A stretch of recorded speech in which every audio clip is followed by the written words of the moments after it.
More and more, it is recognized that homeschooling offers great socialization benefits.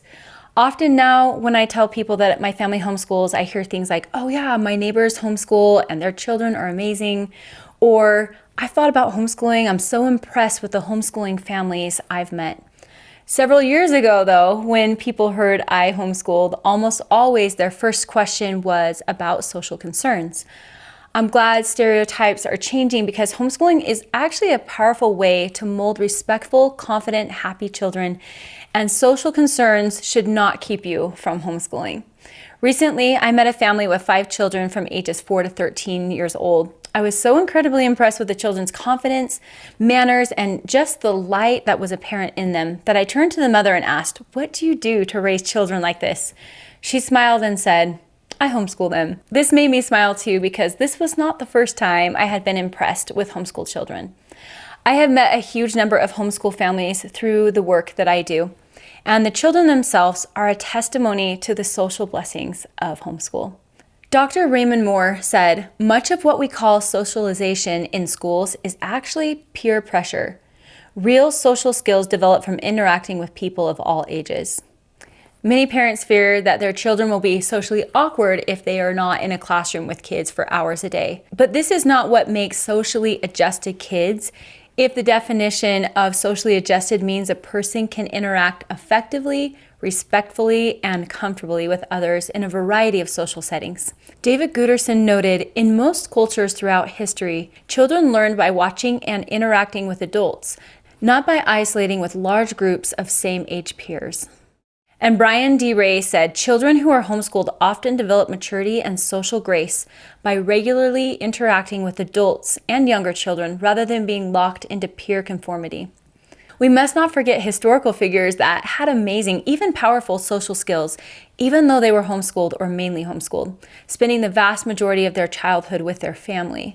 Thomas Jefferson, Florence Nightingale, William Penn, Daniel Webster, George Washington Carver, Beatrix Potter, James Madison, Benjamin Franklin, Abraham Lincoln, Theodore Roosevelt, Claude Monet, Winston Churchill, George Washington, Charles Dickens, C.S. Lewis, John Newton, Alexander Graham Bell, and many more. It is truly not being in a classroom with 30 other same-age children a day that is required for good socialization. In fact, it can sometimes be harmful to developing good socialization. So what is socialization, and how is it so well achieved by homeschooled children? Socialization is defined in the dictionary as a continuing process whereby an individual acquires a personal identity and learns the norms, values, behaviors, and social skills appropriate to his or her social position.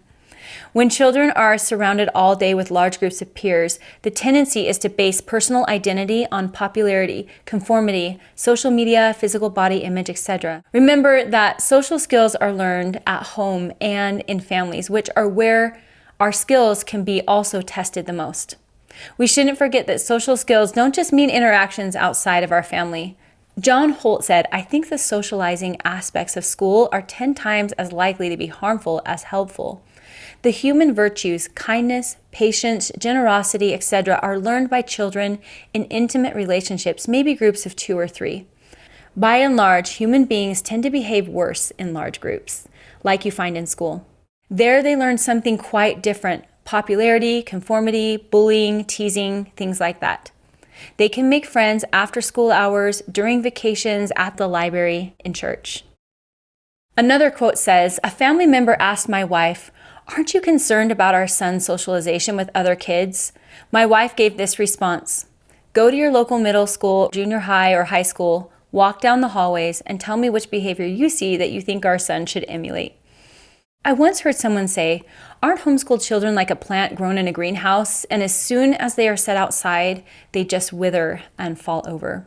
Shouldn't we put our children in hard situations so they can grow from trials?"